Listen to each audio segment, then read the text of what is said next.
I agree with you. Like he's got a lot of issues. You know, there's still issues, new ones. Like we always knew the underlying issue of like say Anana, for example. Like Yeah. we knew the fundamentals weren't there, but it's like it's rearing to the forefront of our minds now. Even though we know, you know, the manager can't get 5 or 6 players in next summer, but and he needs 3 key ones, and we're saying a striker and 2 wing backs. But now there's this problem with the goalkeeper. That's a new headache on the list of headaches that he has to deal with. And yes, he is getting on a bit, but you know, I still require him to be. I don't want to say the word brave because maybe that's the wrong word. Maybe it's gamble more. Why are you still using the low? Let's get Harry Amas in and gamble there and try and push him and get him ready for next season. I think that's the target that we have to look at. We're not going to get relegated. It's a good 3 points. You're talking about set pieces. Bruno Fernandes again in important moments, delivering and learning and getting his apprenticeship as a captain, improving as a captain. You know, yes, we're a poor performing club, but he's dragging us through games or getting us through games with key moments. And one of them is the set pieces in this moment. And, you know, we need more players like that can produce moments. It looks like it's a heavy specific, you know, style system, you know, specialized system. Oh, a specialized wing back here, a specialized wing back there, a specialized 10 here. So you need players that can come into the team and really produce individual brilliance at times.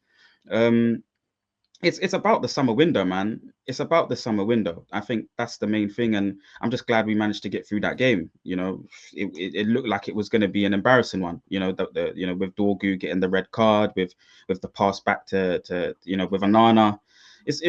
It's a process. You know, I know people don't like to hear that. And Ruben talked about us suffering. I talked about us suffering as a club under Ten Hag. But this is the reality. When you want to go with a vision of something, you have to get that change. It has to be a consistent battering away at it again and again and again until you can get it right. And that's just the formula for me. We're not another club that chops and changes managers. Like, we're not like that for me. We've reaped our biggest rewards when we've stuck with an idea and honed in on it and purchased the best talent and kept working on it and got some real leaders like a Roy Keane. But that's one time though. That's one anomaly. It's an anomaly, really. Let's be honest. Fergie was an anomaly. Yes or no? Like we are a sacking club. We are. We've shown it. So, like we've sacked 7 managers, haven't we? 7 different managers we've sacked. And that's post Fergie is what we're saying, yeah? Yeah, post Fergie, yeah. So look at that. So look at the formula. What's our next after that? What's our next biggest success? Like, when did we reap the biggest rewards of trophies? Post Fergie, pre Fergie, sorry. I mean, we've got trophies under Van Gaal, we've got trophies under Mourinho, we've got trophies under we say pre Ferguson. We sacked a bag of money managers between Busby and Ferguson as well. Yeah, we sacked a lot. You sacked a lot of managers. You know, but that's perfect. What I'm saying, Rance. Busby was the last one where it's like a dynasty, and where we still speak about a manager on the seat and him cultivating trophies over a period of time. That's what we are. That's our but that's not what we. But we don't need to be that, bro. Do you know what I'm saying? Like, man, them getting emotional about shit that happened before all of us were even, before my dad was born and that. Who cares about that? Like, bro, I'll be real. Do you know what I mean? That's like me, bro. I don't hear Liverpool fans. No, but bro, I don't hear Liverpool fans still talking about Shankly and them, man, bro. I don't, innit? So I don't really want to hear nothing. So you know what I mean, bro? There's no room for sentiment, bro. At the end of the day, they do though. But they do though. Liverpool fans do talk about Shankly. They talk about him. No, bro. The Liverpool fans I know, my age, they ain't talking about that shit, bro. You know them. Liverpool fans I know do talk about Shankly. They don't, bro. The Liverpool man I know, and I know Liverpool fans in Liverpool, in London, in wherever, blood. They could be in Jamaica. Then, bro, they're not talking to me about fucking Shankly, mate. Okay, well, okay, let's park that there though. But again, it's like I said, it's not the emotion, Rance. You're missing the point. Yeah, that doesn't mean that some of it is emotion. Hold on, it is emotion because you're saying we're not some of them are talking about it. You do sack managers. I challenged the dressing room early on. No, but okay, Rad, listen, do you trust this man to sack the right guy and then to bring a new guy in?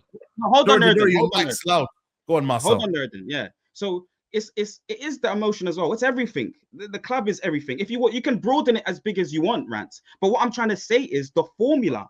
And so would and forget Bruv, the formulas change over the years, bro. Football is not what football was, bro. Like, let me land it. The formula's not the same. Yeah, let him land. Let him run, lads. Let him run. Let me land it though, Rand. That's the problem. Go Say on, the formula is not the same, and I'm saying Park Shankly, but I'm saying then the Liverpool fans that you know will mention Klopp and his dynasty. They were gonna mention. Yeah, but Klopp was the other day, blood.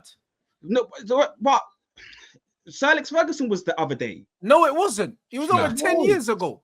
Like, bro, you're saying let me land, bro, but bro, you're landing the plane in the Pacific Ocean, bro. I don't think so. Brother, I'm telling you, yeah. Listen, in the pudding of having a manager like, there, it's okay to acknowledge, yeah. It's okay to acknowledge your past, yeah. Brother, it's okay to acknowledge your past, yeah. Brother, it's okay to acknowledge your past, but when you're so stuck on the fucking past, yeah, that you're not moving forward, bro. It don't make no sense, bro. Like, when you're driving your fucking car, you're not looking in the rearview mirror because you'll crash the whip, bro.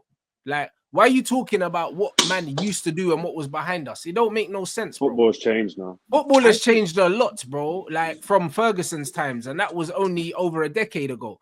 Let alone going back all the way back to flipping 60 years ago, bro. What am I trying to say about what worked 60 years ago, yeah, bro? What worked 6 years ago won't even work now, bro. Like, I hear you. Football's ever changing. So why are we looking back there? Marcel, what's your point? What am I trying to say? What am I trying to say about Ferguson's era, Rants? You're saying we're not a team that sacks managers. I'm saying we are. No, that was the little. Yeah, but that was the start of your point, though. That was the start of your point. That was the start of your point. I don't care about the rest of it. It was the start of your point, though. No, he said we're not sacking managers. No. I'm so used to jumping to different points. Yeah? You don't think that's where it started. I'm telling you where it started. Okay, go ahead. It wasn't the start of the point side. I had a lot more of a bit before to come and say that we're not a sacking club. Do you get it? I'm saying we build dynasties. That's what I'm saying. That's when we've been most successful, bro. So get that out of your head that was the original point. That's what I said, but that was an anomaly in terms of Alex Ferguson. Yeah. No, because then I went to Sir Matt. No, because then I went to Sir Baz. Yeah, but look how far. Look at the time frame. Look at the time frame. Then hold on, side. Then we've gone Shankly, and then we've gone Klopp, and then now I'm saying to you, Pep's built a dynasty. Now I'm saying to you, Arsene Wenger's built a dynasty. Yeah, but it might change. Side. Hold on, Liam. The success comes from battering away consistently at your style of play and getting quality humans to go and enact that style of play.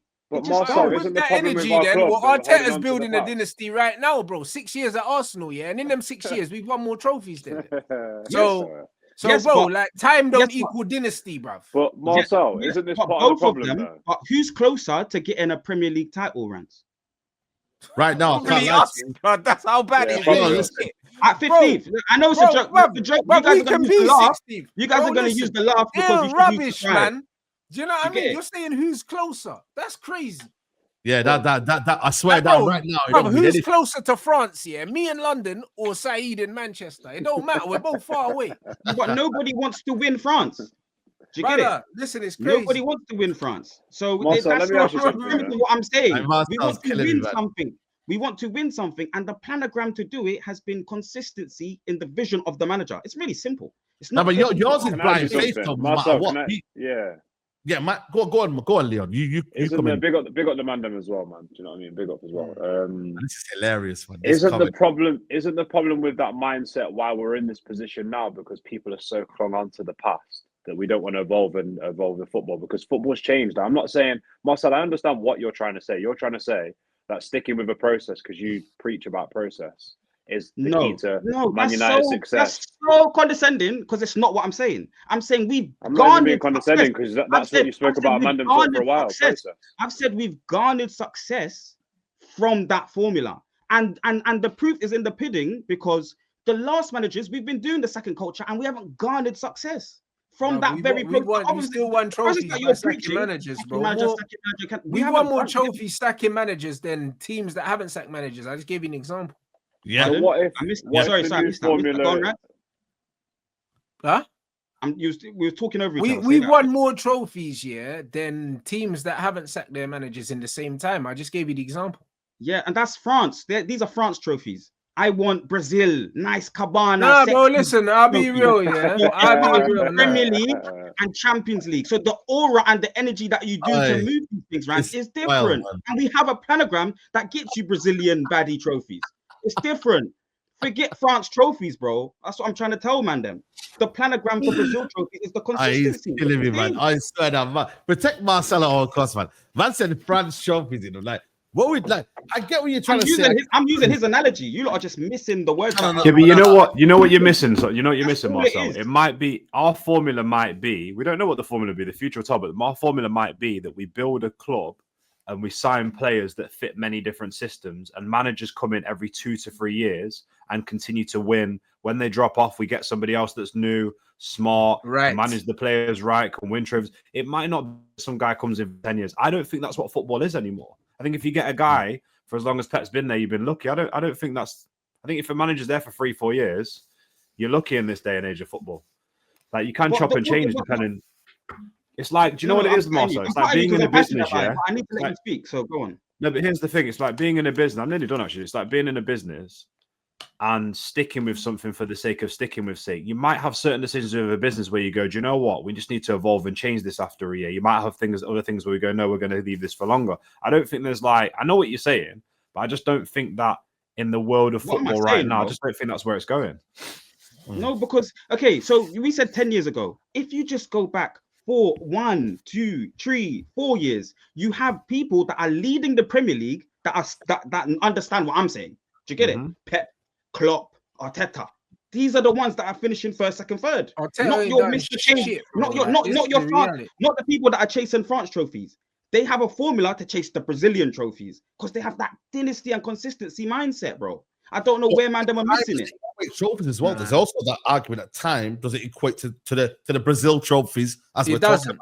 It does. You have to look at it holistically. Yeah, you're comparing Manchester City, a club here that was winning trophies, yeah, even before Pep came in. Yeah, and bro, and them, man. Exactly. Mancini won trophies, and then on top of that, yeah, them man have a structure there that we've only just started to try and build, and they've had that shit there from the jump, yeah. And then they've got one of the best coaches in the world as well, blood. It's the accumulative effect of having all your eggs in a row, blood. Do you know what I mean? We never had that shit. Do you know what I mean? So and we still don't have that shit. We've still got a club that's not being run optimally. Do you know what I'm saying? Like we have a squad that's not optimal. We have a manager that we don't know how good he is. Do you know what I mean? There's more questions than answers at this club. So in this time, you can't compare us to Arsenal, City, and Liverpool off the field. You can't compare us to them. Like you can't. Do you know what I mean? So saying it worked for them, yeah, you're not taking into account all the stuff that they've got together off the field that we don't have.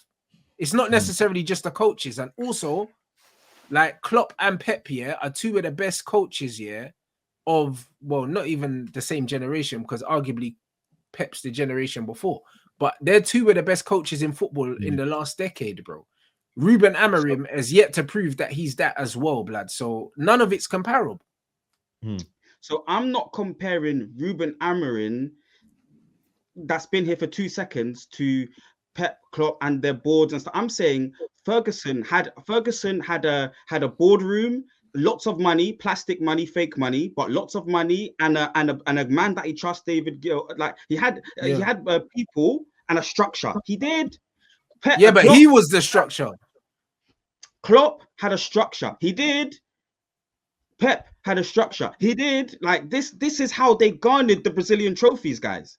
It really is. So now Amorim walked into the door. We're starting to align things. He needs to now have the time to build what he's trying to build. It's not difficult maths. What am I saying that's wrong? I feel like you always give them time even when they don't also had a fucking European Cup, yeah, and so did Pep. Yeah. Do you know what I'm saying? Like, bro, like we're talking about different levels here, bro. Like everyone talks about Sir Alex Ferguson, yeah, like he was David Moyes' blood. Like, brother. Do you know what I'm saying? He had a European trophy, blood. He was one of the most coveted coaches in the whole of football, blood. Real talk. Yeah. With an actual CV. Do you know, like a solid CV, like, do you know what I mean? Like it's crazy, fam.